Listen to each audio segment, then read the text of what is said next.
Կրկին բարձր սիրելի հայրենակիցներ, այսօր հունիսի 13-ն է եւ սա ինչ-որ առումով նաեւ արտակարգ հաղորդում է, քանի որ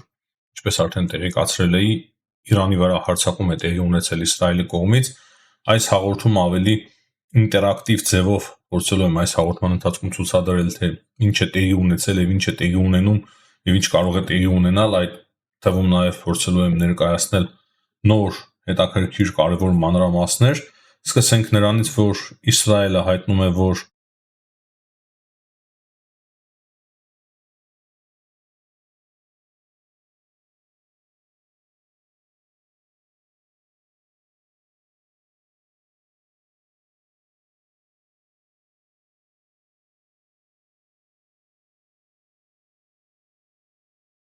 հարվածները հասցնելու համար Իսրայելը ներգրավել է 200 կործանիչ եւ 300 ռումբ է օգտագործել այդ գործողության ժամանակ, բայց հիմա այս պահին նոր տեղեկություններ ենք ստանում, որ Իրանն էլ այս ավելի ճիշտ մի քանի ժամ առաջ Իսրայելի ուղղությամբ արդեն բաց է թողել 100-ից ավել անօդաչու թռչող սարք եւ այս պահի դրությամբ նաեւ արդեն հերթիրներ է սկսում արձակել Իսրայելի ուղղությամբ, քանի որ դրոնները մի փոքր ավելի ուշ են տեղ հասնում, քան բալիստիկ հրթիռները, դրա համար մի 2 ժամ առաջ նախ դրոններն են արձակում, հետո նոր արդեն բալիստիկ հրթիռները։ Իսրայելի ռազմական գործողության ընթացքում հաղորդվում է, որ իրանցի 6 միջուկային գծով գիտնական է սպանվել, այդ թվում նաև ղեկավարը, միջուկային ծրագրի ղեկավարը եւս ծանր վիրավոր է, ինչպես արդեն նախորդ հաղորդման ընթացքում ասել էի, բարձրաստիճան բազմաթիվ զինվորականներ են սպանվել, այդ թվում նաև գլխավոր շտաբի պետը եւ Իսլամական կորպուսի պահապանների բարձրաստիճան զինվորական, ինչպես նաև Խոմեյնիի գլխավոր խորհրդականներ սպանվել այս հարձակման ընթացքում։ Ալի Շախմանին տարբեր հաղորդումներ կան, որ Իսրայելը ոչ միայն հարվածել է միջուկային եւ ռազմական տարբեր օբյեկտների, այլ նաեւ տարբեր այլ շինությունների եւս եւ հիմնականում այն շենքերին են հարվածները հասցվել, որտեղ որ բնակվել են գիտնականները եւ բարձրաստիճան զինվորականները։ Հիմա դուք տեսնում եք սիրելի հայրենակիցներ ձեր էկրանների վրա, թե որտեղ է Իրանի տարածքում հասցրել Իսրայելը հարձակումներ, ես հիմա նաև կցուցադրեմ ձեզ նաև ուրիշ այլ հետաքրքիր կադրեր, որտեղից որ ավելի པարզ կդառնա, թե ինչ է տեղի ունեցել Իրանում։ Ահա սա եւս մեկ հարձակման կարևոր կադր է եւ այստեղից երևում է, որ բավականին մեծ ցույց է բարձրանում, շատ լուրջ հարվածներ են տեղի ունեցել եւ այս տեսանյութի մեջ հստակ երևում է, որ կրկին նոր հարվածներ եւս տեղի են ունենում։ Կարևոր է նշել, որ իրանական կողմը մակատերին հաղորդել է, որ ռադիացիա չի ավելացել, այսինքն ռադիակտիվ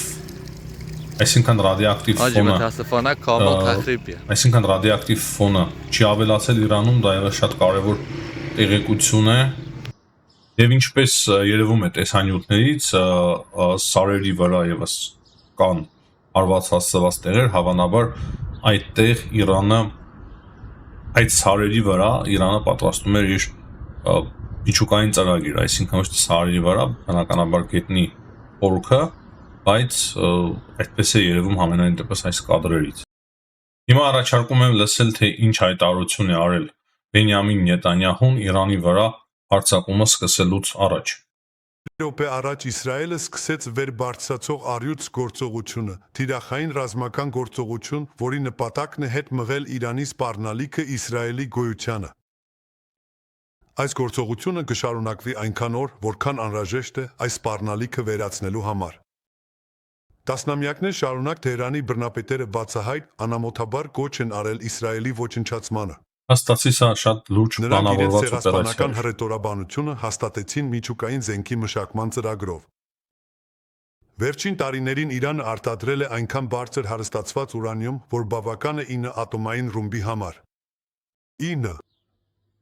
Վերջին ամիսներին Իրանը քայլեր է ձեռնարկել, որոնք երբեք նախկինում չի արել, քայլեր, որոնք ուղղված են այս հարստացված ուրանիումը զենքի վերածելուն։ Եվ եթե չկանգնեցվի, Իրանը կարող է շատ կարճ ժամանակում միջուկային զենք արտադրել։ Դա կարող է լինել 1 տարվա ընթացքում, կարող է լինել մի քանի ամսում, 1 տարուց էլ քիչ։ Սա Իսրայելի գոյության համար ակնհայտ անմիջական վտանգ է։ Ահա թե ինչ հայտարարեց Իսրայելի վարչապետ Բենյամին Նետանյահուն, եւ ինչպես արդեն նշեցի, սիրելի հայրենակիցներ, Իրանը մոտ 2 ժամ առաջ շահեդներ է արդեն բաց թողել դեպի Իսրայել, այդ շահեդները արդեն գտնվում են սիրիական օդում, դրա տեսանյութը եւս կա, եթե հիմա ստացվի կարող եմ ձեզ դա եւս ներկայացնել, երևի սա պետք է լինի մի պահ։ طيران مسير من قبائل الصالح Այդ կադրը, որ արդեն Սիրիայի օդում նկատել են իրանական շահեդներին, այսինքն շատ շուտով արդեն նրանք հարված են հասցնելու Իսրայելին եւ զուգահեռաբար մի փոքր ուշացումով Իրանը արդեն բաց է թողել նաեւ բալիստիկ հրթիռները։ Սա է ամենակարևոր տեղեկությունը այս պահի դրությամբ, որը որ մենք ունենք, սիրելի հայրենակիցներ, կրկին նշեմ այն, որ այս պահի դրությամբ, որ մեզ հայտնի տվյալներով Իսրայել 200 կործանիչներով, 200 ինքնաթիռներով 300 հարված է հասցրել Իրանի տարածքին։ Դրանց բացի տեղեկություն կա, որ այս գործողության ընթացքում իրանական 13 թվով 13 կործանիչ է ոչնչացրել Իսրայելը։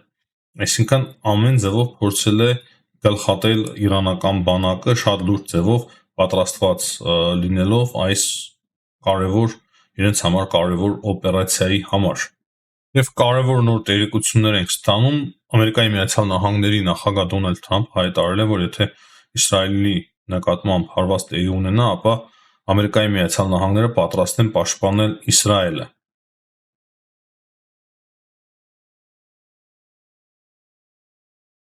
Եվ մեկ կարևոր տեղեկություն եւս, Իսրայելի օդուժը սկսել է արդեն խոցել իրանական անօդաչու թռչող սարքերը ուրիշ երկրների օդային տարածքում, այսինքն որպեսզի նրանք նույնիսկ չկարողանան հասնել Իսրայելի տարածք։ Եվ մեկ կարևոր տեղեկություն եւս, որը որ հաղորդում են ադրբեջանական եւ ռուսական ալիքները, Ադրբեջանը օդ է բարձրացրել իր կործանիչները, որպեսզի կարողանա խոցել հնարավոր արձակված հրթիռները դեպի Ադրբեջան։ Եվ դրանց հարվածները մեղմելու համար Ադրբեջանը օդ է բարձրացրել կործանիչներ։ Այսինքն Ադրբեջանը այդ ալիքների հաղորդման համաձայն օդ է բարձրացրել իր կործանիչները, որպեսզի խոցի այն հնարավոր արձակված հրթիռները դեպի Ադրբեջան, որոնք որ կարող է Իրանը արձակել։ Հրթիռները եւ անօդաչու թռչող սարքերը։ Որքանով ճիշտ է, որքանով սխալ այդ տեղեկությունը այս բարեդրությամբ չեմ կարող հաստատել, բայց այդպիսի տեղեկություններ կա, դրանից բացի միջազգային կոալիցիան սկսել է եւս աջակցել Իսրայելին եւ օդում խոցել իրանական անօդաչու թռչող սարքերը։ Պատկերացնում եք, չէ՞ ինչ մասշտաբի արդեն պատերազմ է սկսվում։ Սա է, սիրելի հայրենակիցներ, այս պահի դրությամբ ինչ ուզում էի ասել, մենք կրկին կմիանանք, երբ որ լինեն արդեն նոր հետաքրքիր եւ կարևոր տեղեկություններ։ Լավ եղեք, կհանդիպենք։